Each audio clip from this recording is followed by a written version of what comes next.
ولأول مرة في الجزائر أولمبياد الرياضة الذهنية. استعدوا لأكبر تحد في مجال الحساب الذهني.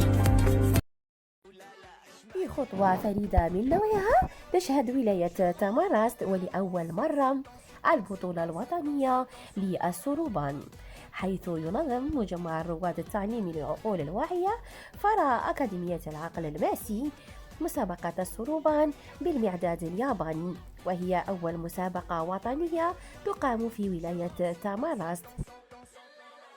دعوة عامة ل 58 ولاية للمشاركة في البطولة الوطنية للسروبان.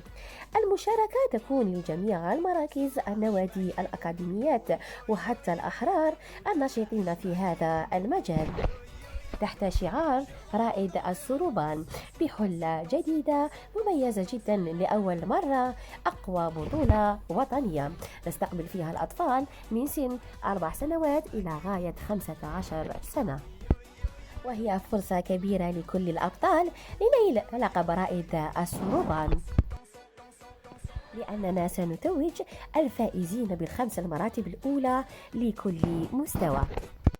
أهلا وسهلا ومرحبا بالجميع.